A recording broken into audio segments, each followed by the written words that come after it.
2014 से अब तक की यात्रा तो है ही, लेकिन भारतीय जनता पार्टी या उससे पहले के जो इनके अवतार रहे, उनकी एक पद्धति है, उनका एक तरीका है कि वो भावनात्मक स्तर पे हम सबको व्यस्त रखने की कोशिश करते हैं।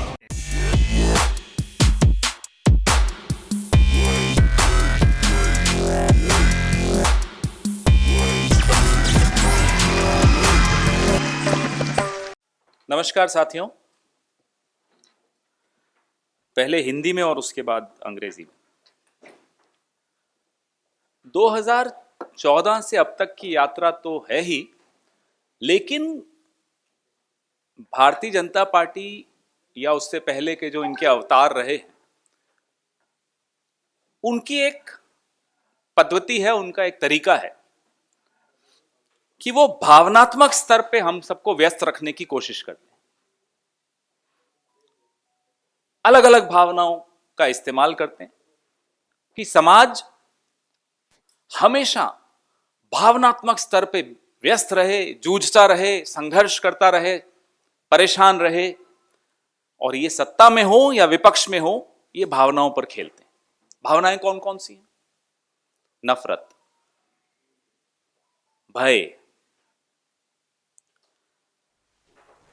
अलग अलग भावनाएं अलग अलग तरीके से बार बार नए नए विवाद पैदा करेंगे ताकि हम समाज आपस में समूह एक दूसरे से नफरत करते रहें, डरते रहें, डराते रहें। और जब ये सत्ता में होते हैं तो ये और काम आती है ये पद्धति इनकी, क्योंकि फिर जो इनकी विफलताएं हैं उस पर चर्चा नहीं हो, उसकी तरफ लोगों का ध्यान नहीं जाए, क्योंकि लोग व्यस्त रहेंगे, नए नए विवाद होंगे।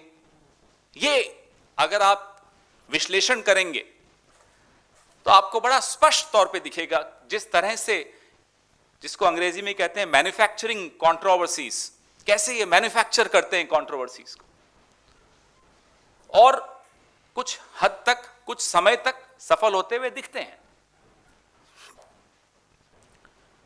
लेकिन एक भावना ऐसी है, यह भी इन्हीं की देन है। जब ये भावनात्मक स्तर पे बात करते हैं तो चलिए हम भी भावना ही की बात कर लें, और वो भावना है सफरिंग।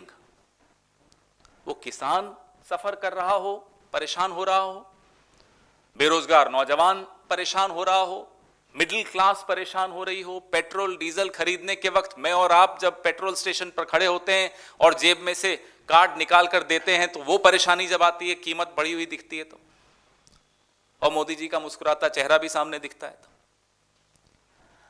वो भी एक भावना है। वो एक ऐसी भावना है जो हम सबको एक कर रही है। ये इनकी जो, ये जिन भावनाओं पे खेलते हैं, हमारे में विभाजन पैदा करते हैं, हमें बांटने की कोशिश करते हैं। लेकिन suffering is an emotion which unites us all, whether we are farmers, whether we are middle class, whether we are unemployed youth, whether we are government employees.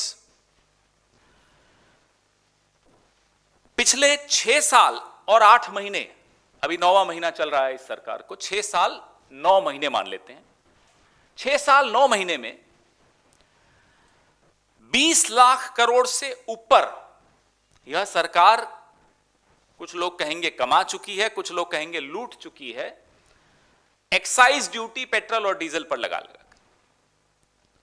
20 lakh crore से ज्यादा ये अर्जित कर चुके हैं। मई 2014 में जब डॉक्टर मनमोहन सिंह की यूपीए सरकार चुनाव हारी, तब अंतर्राष्ट्रीय मूल्य क्रूड ऑयल का $108 प्रति बैरल था। तब पेट्रोल की कीमत, दिल्ली की बात कर लेते हैं, दिल्ली में पेट्रोल की कीमत 71 रुपए 51 पैसे पर लीटर थी, और डीजल की कीमत 57 रुपए 28 पैसे पर लीटर थी। याद रखिए, क्रूड ऑयल की कीमत अंतर्राष्ट्रीय $108 पर बैरल जब थी, तब पेट्रोल 71 रुपए 51 पैसे पर लीटर पर दिल्ली में बिकता था, और डीजल 57 रुपए 28 पैसे प्रति लीटर दिल्ली में बिकता था। फरवरी 1, 2021 पे आ जाते हैं अब, जब अंतर्राष्ट्रीय मूल्य $54.41 है, आधा, और दिल्ली में पेट्रोल आज 89 रुपीस 29 पैसे पर लीटर मिल रहा है, 90 रुपए पर लीटर से थोड़ा सा कम। और डीजल 79 रुपीस 70 पैसा, 80 रुपए से थोड़ा सा कम। अंतर्राष्ट्रीय मूल्य आधे हो गए। पेट्रोल और डीजल की कीमत इतनी बढ़ गई, बेतहाशा बढ़ गई, 46 दिनों में 19 बार बढ़ी। पिछले 6 साल 8 महीने में जो मोदी टैक्स, जिसको मैं कहना चाहूंगा, जो एडिशनल एक्साइज केंद्र सरकार ने लगाई पेट्रोल और डीजल पर, पेट्रोल पर 23 रुपए 78 पैसे प्रति लीटर बढ़ी और डीजल पर 28 रुपए 37 पैसे प्रति लीटर बढ़ी। यह मोदी टैक्स है। मतलब डीजल पर 820% और पेट्रोल पर 258%। ये चौंका देने वाला आंकड़ा है। अब आपको समझ में आ रहा होगा कि ये रोज हर 10 दिन में, हर 15 दिन में नई नई भावनाओं को लेकर, नई नई विवादों को लेकर आपके सामने क्यों आते हैं। क्योंकि वो नहीं चाहते कि हम और आप भौंचक्के रह जाएं, हैरान रह जाएं इस आंकड़े को देखकर। 820% आपने डीजल पर मोदी टैक्स बढ़ाया, 258% पेट्रोल पर आपने मोदी टैक्स बढ़ाया। अंतर्राष्ट्रीय मूल्य आधा हो गया। लेकिन आप देखिए, आपकी और मेरी जेब से पेट्रोल और डीजल, उसमें कोई फर्क नहीं पड़ता कि मेरा मजहब क्या है, मेरी जाति क्या है, मेरी भाषा क्या है, मेरा जेंडर क्या है, मैं गांव से आता हूं या मैं शहर से आता हूं, हम सब पर ये सफरिंग, ये परेशानी हम सबके लिए एक है। इसलिए मैं कहता हूं ये एक ऐसी भावना है जो हम सबको एक कर देती है।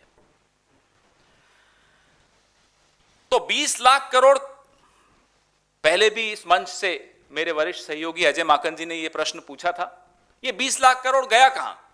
इसका प्रभाव किसी भी क्षेत्र में, एमएसएमईज में, कृषि सेक्टर में, रक्षा क्षेत्र में कहीं दिखता हो तो बताइए।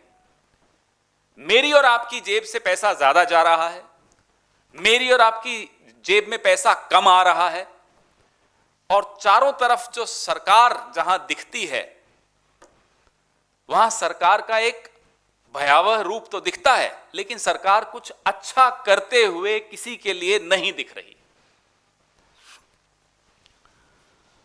क्या इसको हम आपराधिक षड्यंत्र कहें सरकार का, कि सिर्फ कुछ चुनिंदा उद्योगपतियों के लिए आप सरकार में आए हैं, उनके लिए आप काम कर रहे हैं, आपकी और कोई चिंता आपको नहीं है, न किसान की, न नौजवान की, न सरहद पे जवान की, न महिला सुरक्षा के विषय में आप चिंतित दिख रहे हो। आप कहीं भी, कोई भी, आपके माथे पर चिंता की लकीरें नहीं दिख रही।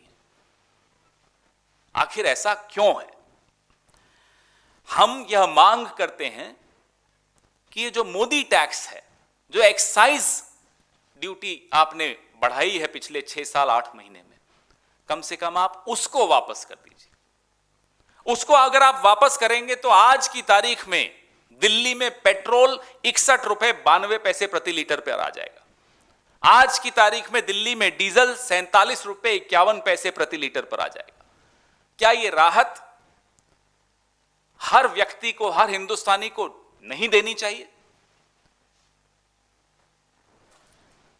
हम इनकार करते हैं आपकी ये भावनाओं का जो आप खेल खेलते हैं, हम इसमें शामिल नहीं होना चाहते। हिंदुस्तान उसमें शामिल नहीं होगा, हिंदुस्तान इसको रिजेक्ट करता है। ये जो आप रोज नए विवाद पैदा करते हैं, इन विवादों से हिंदुस्तान का, एक एक हिंदुस्तानी का कोई लेना देना नहीं। आइए मूल बात करें, असली मुद्दों पर बात करें। असली मुद्दा है मेरी जेब से मैं पेट्रोल और डीजल के पैसे ज्यादा क्यों दे रहा हूं। कल मेरी एक सहयोगी ने एलपीजी के भी विषय में बात की। ये तमाम मुद्दे ऐसे हैं जो हमारे घर की व्यवस्था, अर्थव्यवस्था को चौपट कर रहे हैं। हर हिंदुस्तानी ये मांग करता है, ये हमारा हक है, ये राहत हमारा हक है। सरकार साबित करे, ये राहत हमें देकर कि ये सरकार हम सबके लिए है, हर हिंदुस्तानी के लिए है, केवल हम दो और हमारे दो के लिए नहीं है।